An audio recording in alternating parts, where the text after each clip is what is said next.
My family told me the trip was off. Lied to me. Then just weeks later, I saw their beaming smiles bathed in sunshine from a Maui beach. A single Instagram post, a perfect glittering lie captioned, "Best family vacation ever." The betrayal? It hit me like a wave.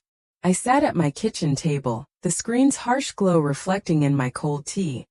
A blueberry scone untouched on the plate. There they were. All of them. Karen, my daughter, in her absurdly bright blue sun hat. Greg, my son-in-law, clinking a cocktail with a ridiculous tiny umbrella. Evan, my grandson, and Lucy, my granddaughter, flashing peace signs in the surf. A perfect postcard-worthy picture of a family, whole and happy. Minus one. Me. Just 2 weeks earlier, Karen's voice had been so apologetic, so convincing. "The trip's canceled, Mom. Too much on at work. Greg's firm is restructuring. I can't take time off either. We're just going to do something local this year. Maybe a barbecue." She'd smiled through the phone and I'd smiled back, though a knot of disappointment had already tightened in my chest. I'd been looking forward to it for months. Not for Hawaii itself. I'd seen plenty of beaches in my younger years.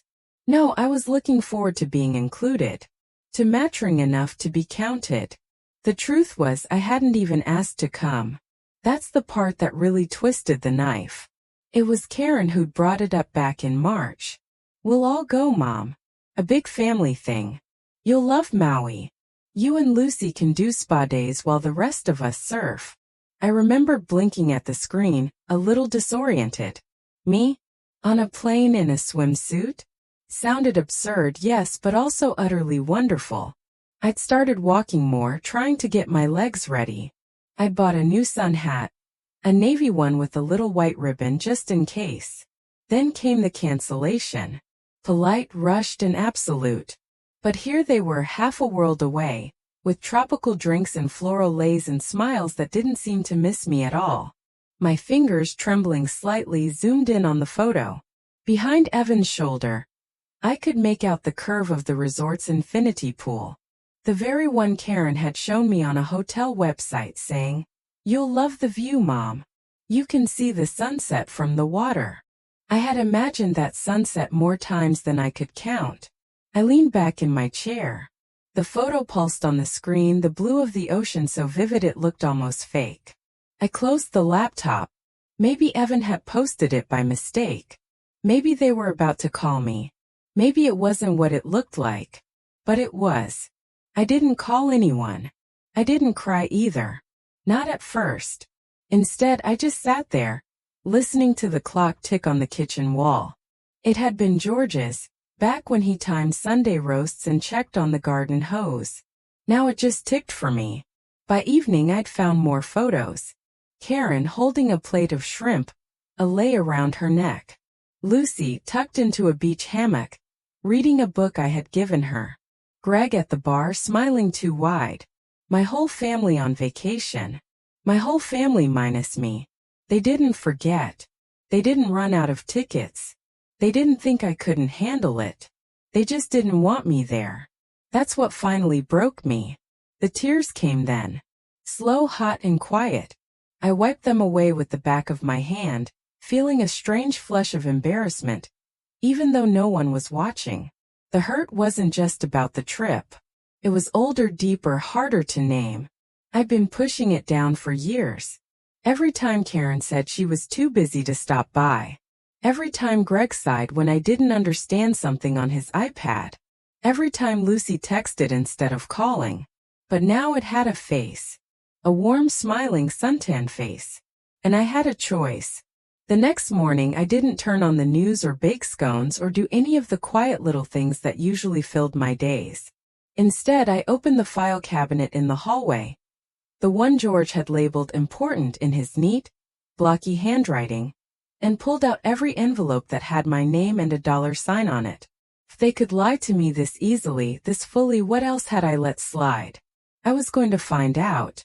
I didn't sleep that night. Not out of rage.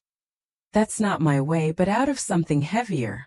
I lay in bed, the fan whirring above me, the neighbor's dog barking twice around midnight.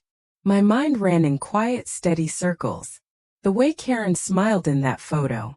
How relaxed Greg looked with his feet in the sand. The white strap of Lucy's bikini top and the book in her hand.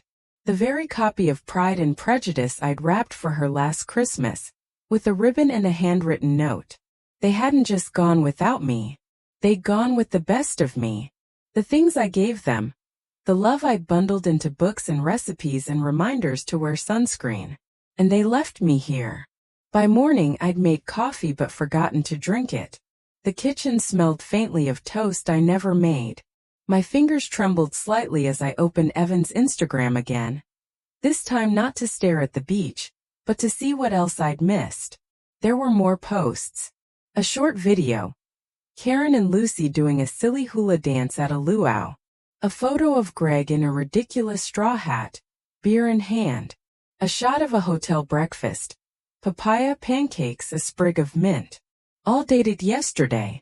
All tagged #MauiBliss. The comments underneath were worse than the images. You guys look amazing. So glad you finally got away. Then like a punch to the gut. Where's Grandma Betty? That last one stung. One of Lucy's school friends probably. It had no replies. Just sat there like an open wound in the comments section. I closed the app. At 11 o'clock the mail came. I shuffled to the door like usual. Slippers, cardigan, breath a little short from the walk. There was a flyer for patio furniture, a water bill, and a letter from my bank. Nothing new, nothing kind.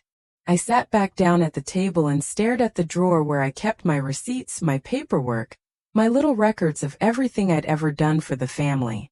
It wasn't one of those tidy drawers.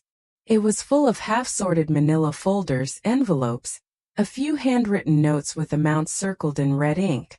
My shorthand for loaned but never returned. I pulled it open. The first thing I found was the receipt for Lucy's summer camp 2 years ago. $1,250 paid with my Visa. Karen had called me crying that week. Mom, I hate to ask, but she's been looking forward to this for months. I'd said yes before she finished the sentence. Next, a payment slip for Greg's dental work. $900. I remembered the way he'd said, "It's temporary, Betty. Just until the bonus comes through." The bonus must have come through. He'd bought a new fishing kayak not long after. Then came the bank transfer log. Evan's freshman year dorm deposit. Lucy's ballet lessons. Karen's broken down Subaru that needed just a little help to get through the year. I kept going. Pages and pages. Amounts and dates and small justifications scribbled beside them. Karen said she'd pay next month. Greg promised to call back. For Lucy. She deserves the trip. By the end, I was looking at over $38,000.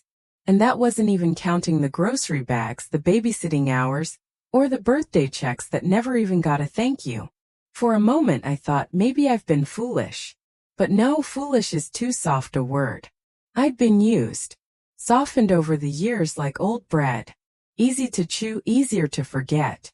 I closed the folder and stood up slowly, my knees aching. I walked to the phone. I didn't call Karen. I didn't call Greg. I called my bank. The woman on the other end was brisk but polite. "Yes, Mrs. Manners.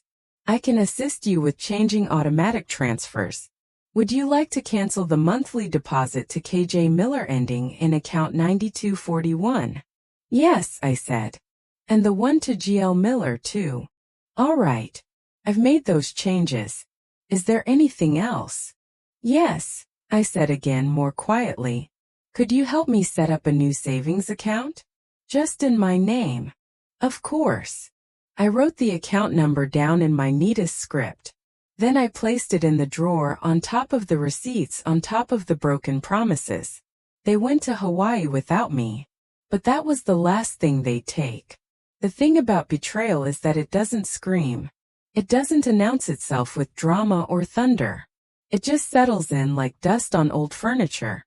Slow, silent, and suddenly everywhere. I noticed it more in the little things that day.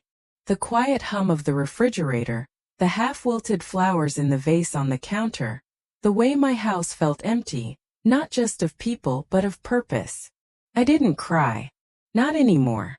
I'd already shed the kind of tears that ache behind your eyes. Now I was just still like a clock with no battery. But stillness has its uses. It lets you see clearly. And what I saw, clearer than ever, was that I had become an afterthought. A background fixture in their lives. Useful only when needed, invisible when not. Around noon I decided to walk. Not far, just to the park 4 blocks down. I used to walk there with Evan when he was little. He liked to collect leaves and pretend they were secret letters from the trees. I always played along. That boy had a wild imagination. The bench by the pond was still there, though a little more rusted than I remembered. I sat, ignoring the ache in my knees. Across the water, 2 young mothers pushed strollers. A man jogged by with his dog. Life kept moving. I thought about calling Karen just to ask why. Not to argue. I don't raise my voice, but maybe to hear some version of the truth. Then I imagined her voice. Rushed, apologetic, full of explanations that wouldn't mean anything. It was Greg's idea, Mom. Or worse, we didn't think you'd want to come. As if 78 means I no longer want. Instead I went home. The mail had brought nothing new. A catalog, a reminder for a dental appointment. I left them on the counter and poured myself some water. No ice. My teeth don't like it anymore. That evening, as the light began to fade, I got a text from Lucy. Hi Grandma. Hawaii is amazing. Just wanted to say hi. Miss you. I stared at the screen for a long time. Miss me? Was that guilt I heard? Or just a phrase tossed in like sprinkles on a cake? I typed back slowly. Hope you're having a good time. Love you too. I didn't ask why I wasn't there. I didn't ask who decided to leave me behind because I already knew. The next day, I pulled out the blue binder labeled legal. It was George's idea. Back when his hands had started to shake and we both realized time wasn't something you could argue with. The binder held our wills, the deed to the house, insurance papers, and a copy of the durable power of attorney, the one giving Karen control over my finances if anything ever happened. I looked at that paper for a long time. Then I called my lawyer. Miriam still had the same firm handshake and the same silver bangles on her wrist. She didn't ask why I wanted to change things. She just listened as I explained in measured tones that I no longer felt comfortable with the current setup. I'd like to revoke the power of attorney, I said. Miriam nodded. You're absolutely within your rights. Shall we establish a new one? No, I said. Not for now. She glanced at me. And the will? I hesitated. Then I opened my purse and took out the note I'd written that morning. Just 4 names. One was circled. Yes. I want to make some changes. Miriam didn't ask questions. She knew better. After all, she was there when George signed the first version. She knew the family, knew the patterns. By the time I left her office, the air felt different. Lighter. Like I'd stopped dragging something invisible behind me. On the drive home. I still drive, just not far. I passed the florist where Karen once worked. I remembered the Mother's Day bouquet she'd sent last year. It had come with a note that said, "Thanks for everything, Mom. Couldn't do life without you." But apparently she could do Hawaii without me. I turned the corner and pulled into my driveway. The porch light flickered like always. The same old creak of the step. The same wind chimes George hung up 20 years ago, still catching every change in the air. I stood there a moment longer before going in. Let the wind blow. Let the chimes ring. Something was changing. And this time it was mine. That evening, I sat at the dining table and opened the yellow notebook I kept hidden behind the cookbooks no one ever asked for anymore. It wasn't fancy, just a spiral-bound pad I'd picked up at a pharmacy one day, thinking I'd use it to write recipes. But over time it had become something else entirely. A quiet accounting of everything I'd given, lent, or signed off on. Page after page, neat columns in my handwriting, date, amount, reason. October 2011, $500. Lucy's braces down payment. May 2013, $2,000. Greg's car repairs emergency. August 2016, $1,400. Karen rent shortfall after job switch.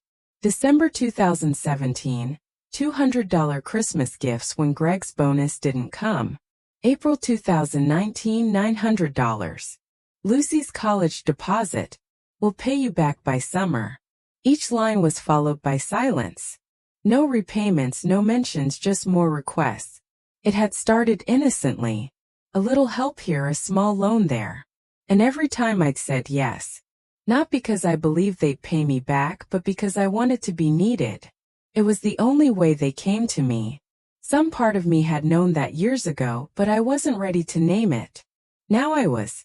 I flipped to the last page and added a new line. August 2025. Trip to Hawaii. Exclusion. Not financial but felt petty even writing it down. But it also felt honest. And I had learned finally to stop apologizing for honesty. I put the notebook back in its hiding place behind the books with worn covers and recipes no one asked for anymore. Then I made tea. The next morning I called Social Security and asked to confirm a few things about my monthly benefits, just enough to feel grounded. The woman on the line was kind. Yes, ma'am. Your deposit is scheduled for the 3rd of each month. Would you like to set up a secondary notification? No, thank you, I said. I'd just like to know what's mine. It was such a small sentence, but it rang inside me like a bell. I'd just like to know what's mine. Later, I walked to the pharmacy to pick up my medication.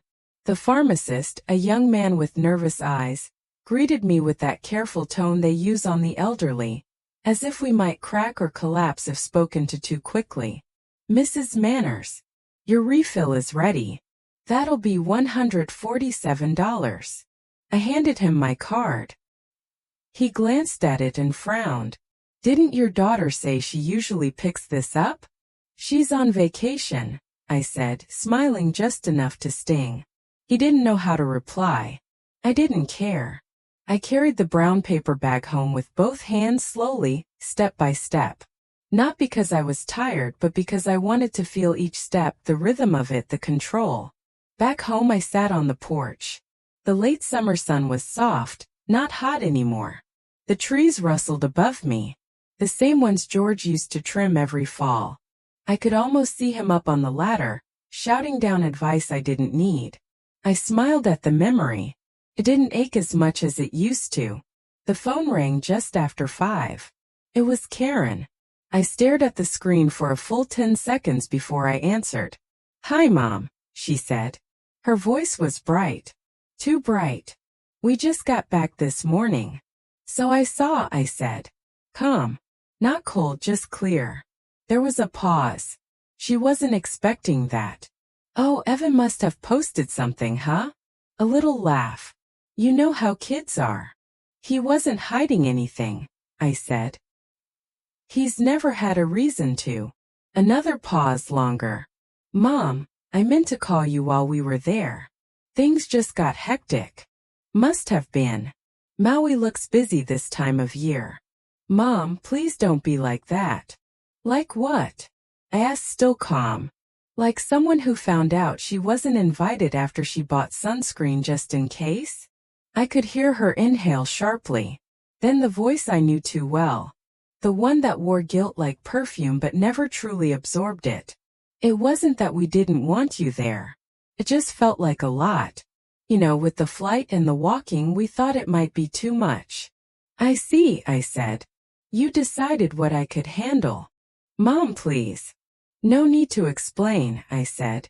I understand perfectly now. And for the first time in years I meant it. She stumbled through a few more words, half excuses, half apologies, but I let them wash over me. I was done fishing for sincerity in shallow water. When we hung up, I didn't feel triumphant. I felt still. The kind of still that comes not from weakness but from resolve. Let them scramble. Let them wonder how far I'd go. I wasn't going anywhere. I was already home. The next Monday, I walked into my bank branch for the first time in over a year. I could have called again, done everything online, but I didn't want that. I wanted someone to look me in the eye when I said the words. I wanted to remind myself I still existed in the real world, not just as a number or a mother in the background of other people's lives. The young man at the front desk smiled as I approached. He couldn't have been more than 30. "Good morning, ma'am. Can I help you?" "Yes," I said. "I need to review my accounts, and I'd like to speak to a manager." His smile faltered just slightly, but he nodded. "Absolutely. Let me see who's available." They put me in a little office with glass walls and soft music playing from a ceiling speaker. It was meant to feel safe, I suppose, contained, but to me it felt exposed, like I was on display. The elderly woman in her pressed blouse and handbag, doing some important financial thing, as if she were still in charge of anything. The manager came in, a woman this time, probably my daughter's age, though with a firmer handshake. "I'm Clara," she said. "How can I help you today, Mrs. Manners?" "I'd like to update the beneficiaries on my accounts," I said. She blinked once, then reached for a folder. "Of course. Do you have the names?" "I do." I handed her a folded piece of paper. She opened it, read, then looked up at me. "No Greg. No Karen." No, she didn't ask why. She just started typing. "And you'd like to assign only your granddaughter Lucy?" "That's right. And I'd like to attach a note." "Can you do that?" She hesitated. "We can attach a personal message for internal records, but it won't be legally binding." "That's fine. I just want something written down." She nodded, opened a field, and asked, "What would you like it to say?" I didn't pause. "To Lucy. This is for all the times you showed up, and for all the things you never asked for." Clara typed. Her eyes lingered on the screen a moment. Then she turned it around for me to read. I nodded. Before I left, I asked to cancel the joint access Karen had set up years ago, the one that let her move money in case of emergency. Clara didn't flinch. She handled it quickly, professionally. But I saw something shift in her face as I signed the form. A flicker of respect. Maybe, or recognition. Back home, I boiled an egg and made toast. Ate slowly, deliberately. Thought about how I'd spent the last 20 years calling what I did help, and what they did being busy. That afternoon, the phone rang. I didn't recognize the number, but I answered anyway. "Hi, Grandma." It was Lucy. "Hello, sweetheart." A pause, then in a smaller voice. "I think I messed up." "What do you mean?" "I knew about the trip. I mean, I didn't know they weren't inviting you. I assumed." "Assumed what?" "That you said no. That maybe you didn't feel up to it."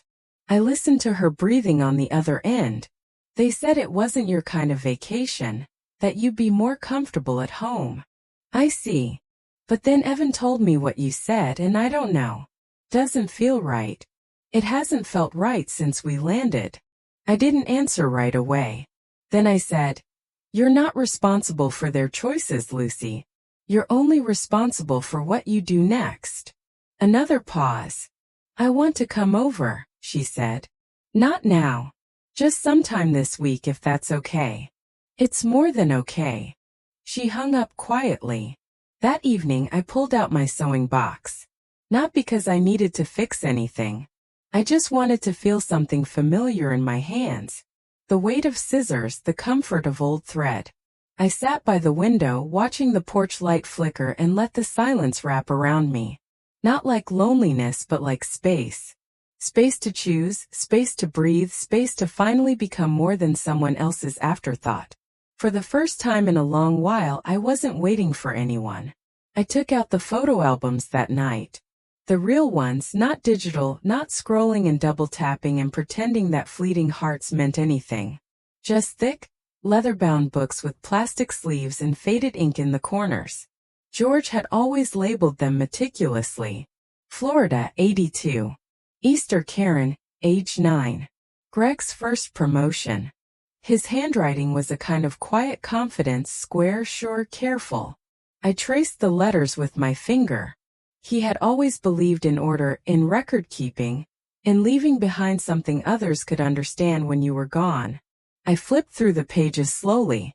There we were, on the front porch of our old house, Karen holding a popsicle barefoot. Me in a sundress I'd sewn myself. George behind the camera. I could tell by the way my eyes weren't quite looking at the lens. I was looking at him. I turned another page. Christmases, birthdays, picnics with plastic chairs and foil-wrapped sandwiches. Karen's wedding day, her eyes half-glossed with nerves, and me straightening her veil with hands that had packed her lunch 1,000 times. George standing beside her like the proudest man on earth. And then the newer ones. Lucy's kindergarten graduation. Evan in a Halloween costume I made from scratch. Photos where I wasn't smiling as widely, though I couldn't explain why. Just something in the eyes. The quiet shrinking of presents. The invisible seat being pulled away, one polite smile at a time. In the last album there were fewer pictures, more space between events, as if my existence had become more occasional. I closed the book and set it gently on the table. It wasn't sadness I felt. Not exactly. It was clarity. The kind that comes late but lands hard. They kept moving. And somewhere along the way, I'd stopped being invited to the motion. I reached for the small notebook I kept by the phone. The one where I wrote things I didn't want to forget. Doctor's appointments, grocery lists, passwords I could never remember. I turned to a blank page and wrote, I have given. I have waited. I have stayed silent. That season is over. I underlined it once. The next morning I called Miriam again. There's something else, I said. Something I want in writing. She met me at her office that afternoon. A fresh notepad already out. I want to establish a trust, I told her. Not for my estate. For my freedom. She raised her eyebrows. That's a new one. I want to separate myself from any financial link to Karen and Greg. Legally, completely. I want to make sure they can't reverse what I've changed. Not now. Not after I'm gone. Miriam leaned forward. That's a very serious decision, Betty. I know, I said. And it's mine to make. She started drafting the documents. By the time we finished, the sun was lower in the sky, streaking the windows gold. I stood to leave, and she looked at me for a long moment before saying, You look taller. I laughed. Maybe it's the shoes. But it wasn't. On the way home, I stopped by the grocery store. Bought exactly what I liked. Nothing for anyone else. Salmon sourdough, a small box of strawberries, a pint of mint chip ice cream. It felt like writing a love letter to myself in items and aisle numbers. Back at home I made dinner, set the table for one, and did not apologize to the empty chairs. When the phone rang later I didn't even check the screen. I let it buzz and fade. Not every call needs to be answered. Not every silence needs to be filled. Some things are better off sitting quiet. Just like truth. Just like me at my own table. Finally eating while the food is hot. The calls started on Thursday. First it was Karen. 2 missed ones in the morning. Then a voicemail I didn't check. Then Greg, once in the afternoon and again just before dinner. No message. Just the number on the screen like a knock. I didn't feel like opening the door. By Friday morning there were 5 missed calls. Between the 2 of them, I didn't answer any of them. Not out of spite. Not to punish. I just didn't feel like explaining something that no longer needed explanation. They had their chance to talk when it mattered. They chose silence. Now it was mine. Instead I cleaned out the pantry. Tossed expired cans. Donated the good ones I knew I'd never eat. Wiped shelves I hadn't looked at closely in years. It felt oddly satisfying, like clearing out a corner of myself. Around noon the doorbell rang. I knew before I opened it that it would be Karen. She stood there in a crisp blouse and jeans that looked carefully casual, her hair pulled back, her face already set in that half-smile she wore when she was nervous but trying not to show it. "Hi, Mom." I opened the door but didn't step aside. I called, she said. I know. She shifted her weight. Can I come in? I nodded and moved enough for her to pass. She stepped in like a visitor, careful, quiet, glancing around the living room as if something might have changed. Nothing had, of course. Same couch, same old throw blanket, same photo of George on the mantel. She sat down, hands clasped in her lap. You didn't tell me you were changing the accounts. I sat across from her. You didn't tell me you were going to Maui. Her jaw tightened. That's not the same thing, she said. It is to me. A silence stretched between us, taut as a string. She broke first. We thought it would be easier, that it might be too much for you. The flight, the walking, the heat. You thought, I repeated. She sighed.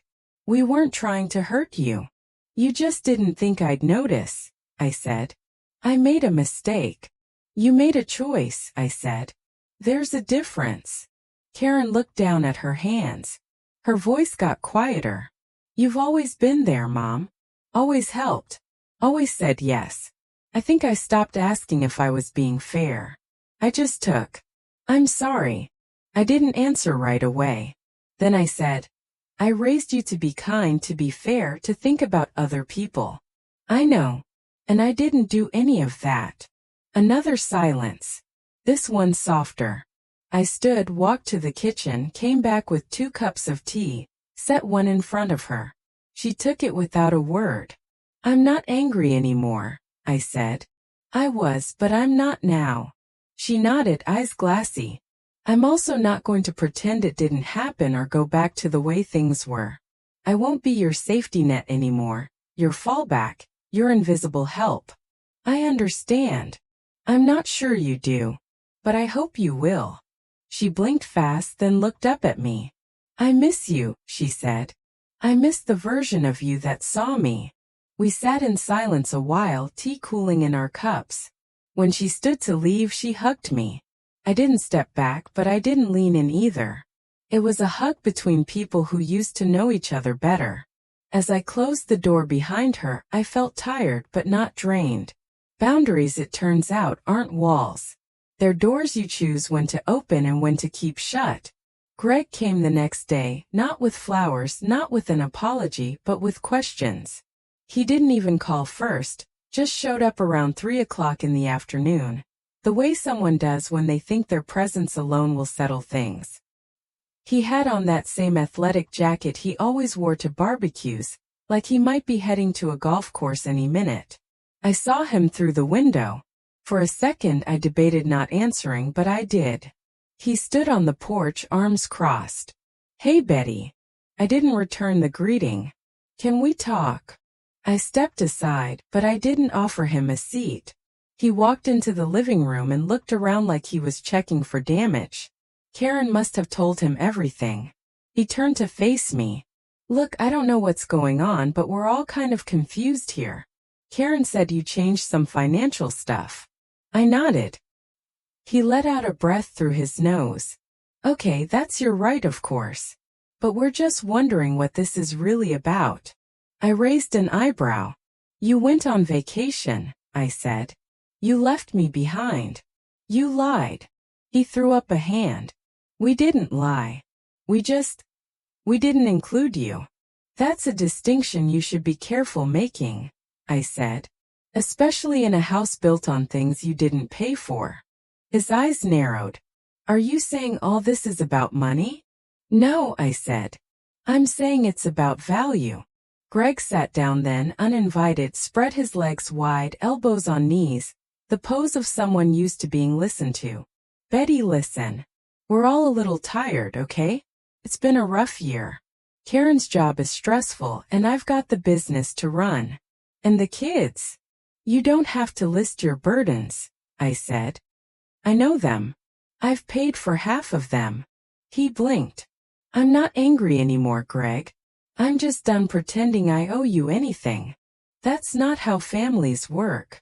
No, I said. But that is how dignity works. He stood slowly. You know, Karen's really upset. She feels awful. Then she can learn something from that feeling. This whole thing, it's not like you. he said. No, I said. But maybe you never knew me that well. He frowned, looked at the mantel at George's photo. He wouldn't have liked this. I took a step closer. George would have never left me behind. Greg didn't reply. At the door he turned. So what now? You just cut everyone off. No, I said. I stopped being a silent investor in a family that won't even save me a seat at the table. He looked like he wanted to say more but didn't. When the door closed behind him, I felt no triumph. Just air. Clear and still. I made a sandwich, watched the late light settle across the floor like a promise. And for the first time in years, I didn't worry who would be upset with me next. Lucy came over on Sunday. She didn't knock, just texted, I'm on the porch. Is it okay? I opened the door and there she was, sitting on the steps with her knees pulled up, wearing a hoodie too big for her and sneakers that had seen better days. Her hair was messy in a way I'd never seen before. Not styled messy, just real. Unbrushed, honest. I stepped aside. Come in. She walked in slowly, like someone trying to figure out whether they were still welcome. I didn't rush her. Some things need to be done at a person's own pace. She stood in the middle of the living room looking around, then at me. I'm sorry, she said. For what? For assuming you didn't matter. I didn't expect her to say that. Not like that. She sat down, curled one leg under herself. They told me it would be too much for you. The trip, the walking. I didn't question it. I just went along. Ate pineapple by the pool. Took pictures of sunsets. And you didn't think to ask? I did once. I asked why you weren't coming. Mom said you needed rest, that you'd be happier at home. And I just believed it. Because it was easier than thinking they'd lie. I sat across from her. You know what hurts most? I asked. That no one thought I might be the kind of woman who'd want to see a sunset from somewhere new. That I might still want to belong. She looked down. I do see you, she said. Now I believed her. Not just because I wanted to, but because her face didn't flinch when she said it. I made you something, she added, digging into her tote bag. She pulled out a small photo album. Handmade cardboard cover wrapped in fabric. Little stitches at the spine. She handed it to me. Inside were photos from the trip, but not the ones I'd seen online. These were quieter. Lucy reading on the balcony. The edge of a page caught in the wind. Greg and Karen asleep in lounge chairs, unaware. A seashell with my name written on it in pen. I turned the pages slowly. On the last page, a note written in blue ink. This is what I should have shared with you the first time. I want to do better. I closed the album and looked at her. Thank you. We sat a while in silence. Not the kind that fills space with awkwardness. The kind that lets it breathe. Can I come next Sunday? She asked. Just to hang out? You don't have to ask, I said. You just have to come. She smiled. The kind that didn't reach her mouth but settled somewhere behind the eyes. Later, after she left, I placed the album on the shelf beside the others. It didn't match. It wasn't labeled in George's handwriting, but it was the first one in years that felt like it belonged. And that was enough. Monday came with a kind of quiet I hadn't felt in years. Not the silence of waiting for a phone to ring or footsteps at the door, but the silence of a room that didn't need anything from me. I watered the plants, cleaned the windowsills, took my time folding laundry I used to rush through. Around mid-morning, the lawyer called. The trust documents are finalized, Mrs. Manners. Do you want to come in and sign this week? Yes, I said. Let's do tomorrow. I hung up and stood still in the kitchen, the phone still warm in my hand. It was happening. No more shared access. No more surprise withdrawals. No more invisible hands reaching into what was mine. I had let them treat me like background, a utility. And now I was choosing the opposite.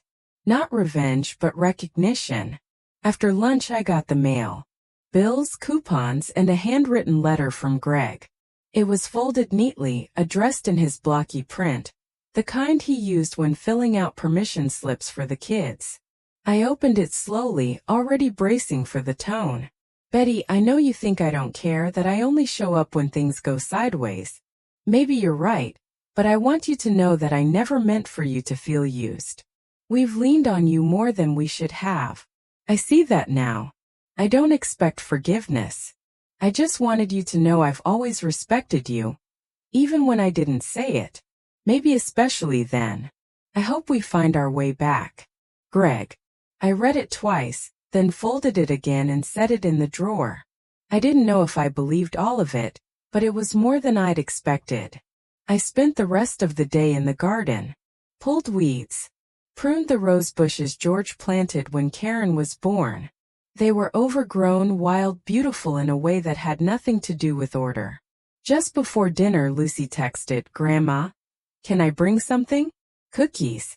Or a photo I painted of your porch?" I smiled, wrote back, "Bring yourself." That's more than enough. I slept well that night. Not because everything was fixed, but because I had finally stopped asking to be seen. The next morning, I walked into Miriam's office with steady steps. She had the papers ready, already clipped and highlighted. "You sure?" she asked. I nodded. "Then sign here and here. One more." 3 strokes of the pen, and I was no longer someone else's silent safety net. On the way out, I passed a woman in the lobby. Maybe my age, maybe older. She had that same look I used to carry. Polite, careful, worn thin by too many favors unreturned. Our eyes met for just a second. I didn't say anything, but in that glance I hoped she saw something in me that said, "You can say no. You're allowed to choose yourself." Because I had. And the sky didn't fall. It just opened up a little wider. Wednesday morning I brewed coffee and poured it into the good china. Not because anyone was visiting, but because I finally understood I didn't need an occasion to treat myself kindly. For years the porcelain cups sat untouched in the cabinet, waiting for birthdays, holidays, or guests who never stayed long. Now it was just me, and that was reason enough. I sat at the kitchen table, sipping slowly, listening to the ticking clock above the stove. George's clock still running. Still right twice a day, even when the battery falters. The phone rang. It was Miriam. "Just confirming the revised will has been filed. You're all set, Betty."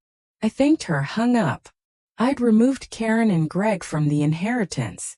Everything now would go to Lucy, with a clause stating it was contingent on her finishing school and making her own way, without using my money to patch their holes. I didn't write that to punish her.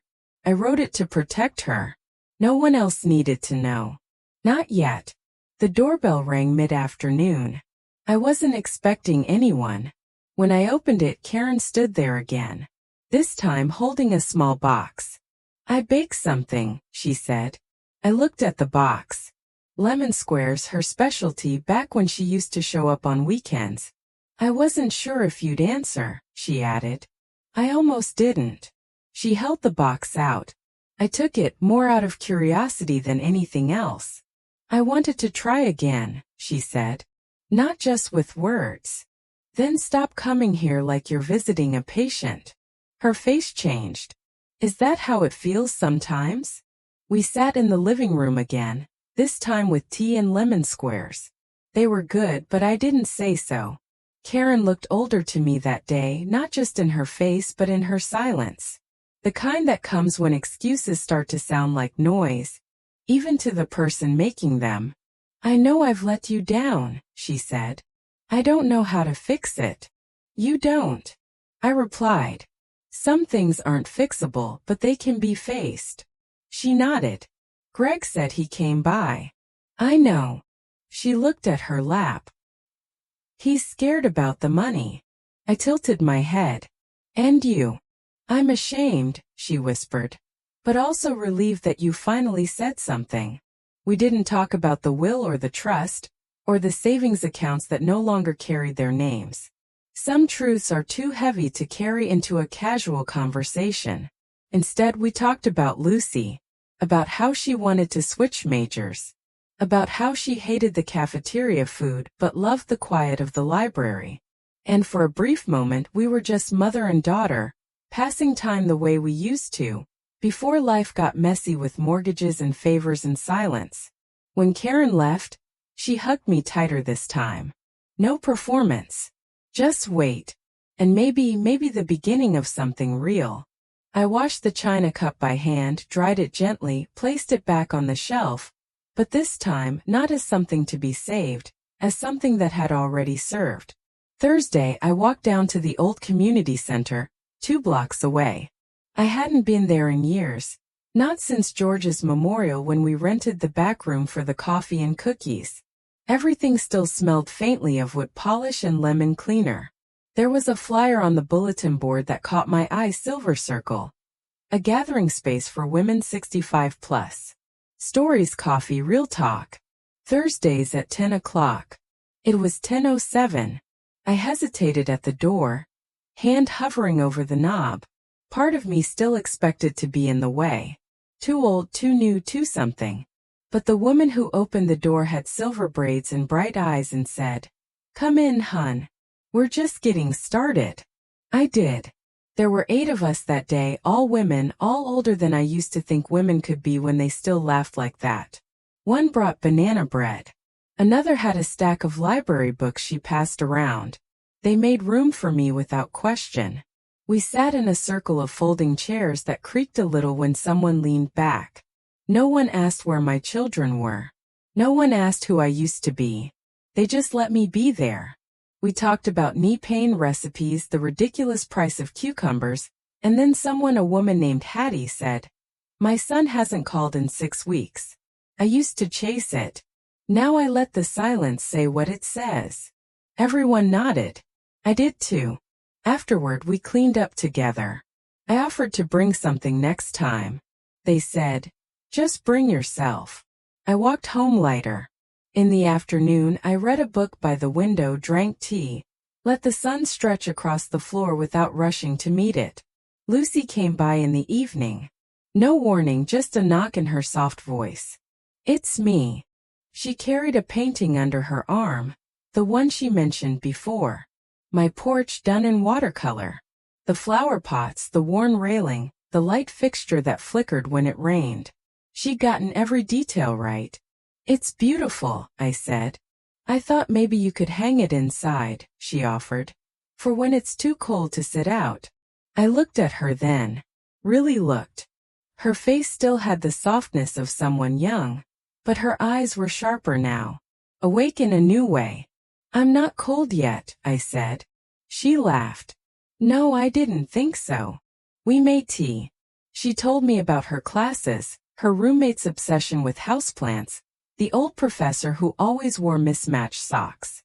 I listened, not as someone being filled in, but as someone finally being let in. After she left, I stood in the doorway a long time, holding the painting against my chest. This life, this quiet, earned, rearranged life was starting to feel like mine. Not the version I gave away. Not the one I waited for others to value. But the one I chose. And that was enough. Friday morning, I received a letter from the law office confirming all filings had been completed. The trust was active, the revised will on record. Everything done, locked, witnessed, signed. There was no drama to it, no gavel hitting wood, no one storming out. Just 2 pages in a beige envelope and a quiet finality that came with knowing. No one could undo this. Not Karen, not Greg. Not their pleas or promises or performances. I made myself a soft-boiled egg. Toasted the sourdough just the way I like, browned, never burnt. Ate slowly, chewed with care. My body was still mine. My choices, too. Around 10 the phone rang. Karen again. I let it ring once, twice. On the third I picked up. "Hi, Mom," she said, voice tentative. "You free for lunch?" I paused. "Just tea. My kitchen." Noon. When she arrived, she brought flowers, the kind I used to love. Tulips, orange and red like little flames. She placed them on the table like an offering. "I thought we could talk," she said. "I thought we already did." She nodded. nervously smoothing the edges of her sleeve. I talked to Greg, she said. He's angry. That's his choice. And confused. That's also his. She swallowed. I told him I don't blame you. That you're allowed to change your mind about all of it. I poured the tea. I never realized, she continued, how much of your life was wrapped around us. It was never about realizing, I said. It was about noticing. She looked down at her cup. I think I got used to you being the one who would never say no. That was your mistake, I said gently. And mine was letting you think it would last forever. She didn't speak for a while.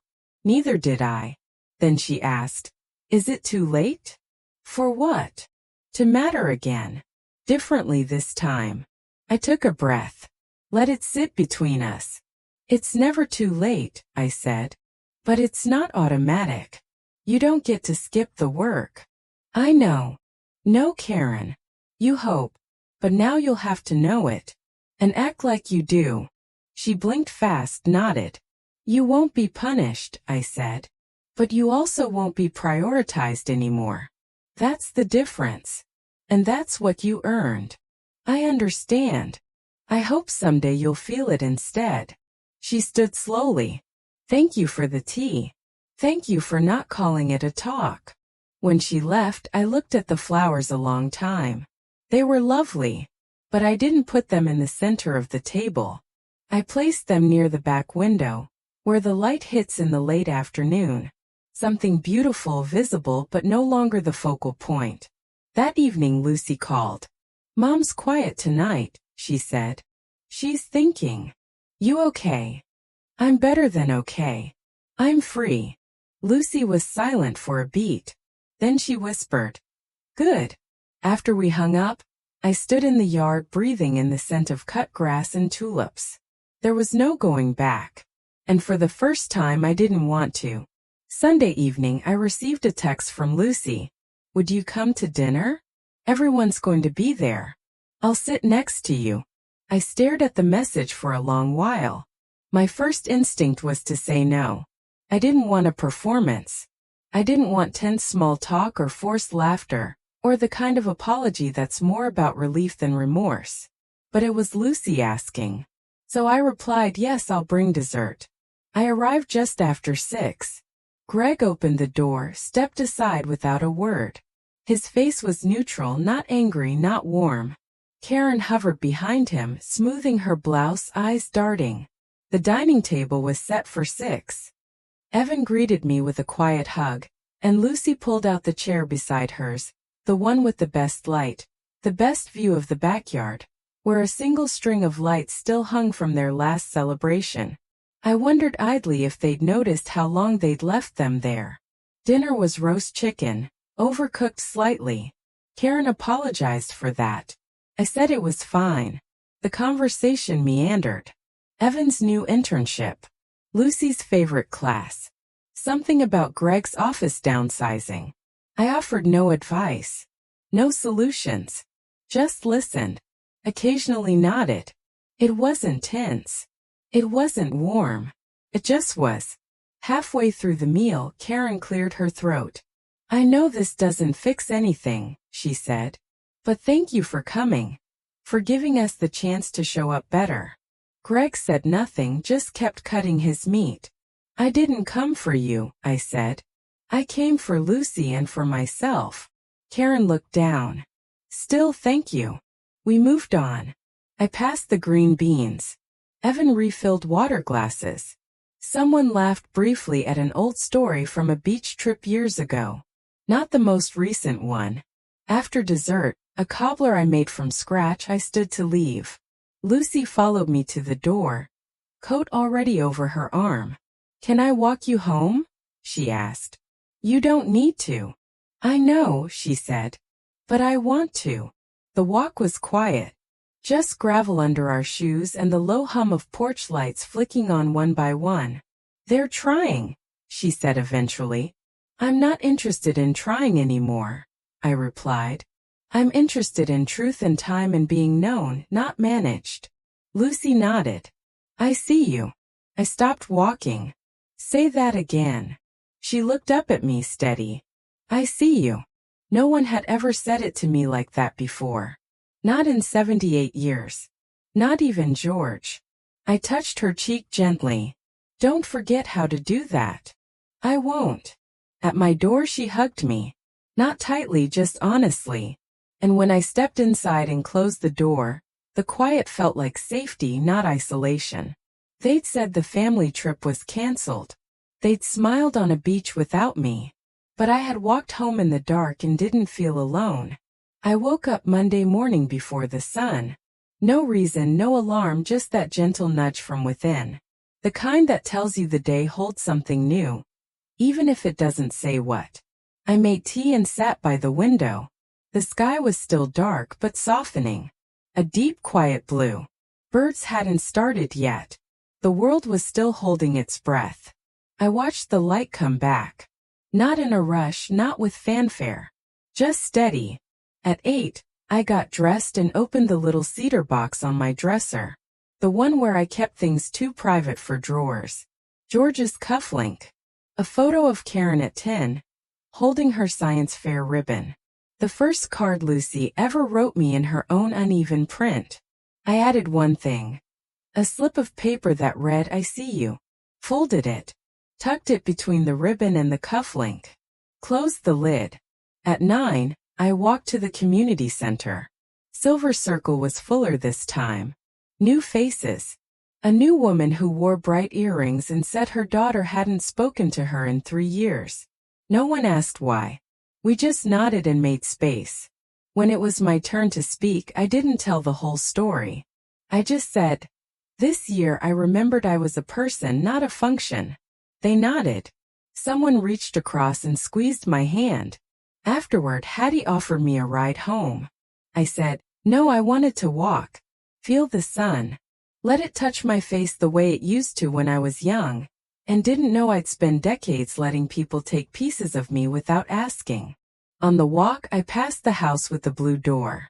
A boy sat on the stoop, drawing something on the concrete with chalk. He looked up and smiled. Just that. It was enough. Back home, I watered the plants. Picked up the book I'd been reading. Let myself nap for 20 minutes in the sun patch on the floor. No calls came that day, no new apologies. And I didn't need them. I had my porch, my name, my choice. My life reshaped, reclaimed, re-entered. If you've read this far, maybe you've been there too. Invisible. Useful. Dismissed in small, soft ways that leave deep, sharp cuts. Maybe no one took you to Hawaii, but maybe now, right now, you can take yourself somewhere better. Even if it starts with something small. A cup of tea in the good china, a walk in shoes you chose, a quiet moment where no one gets to speak louder than your own knowing. If this story spoke to you, share it. Leave a comment below and tell me. What's one small, brave step you've taken, or want to take, to reclaim a piece of your own life? I really want to know.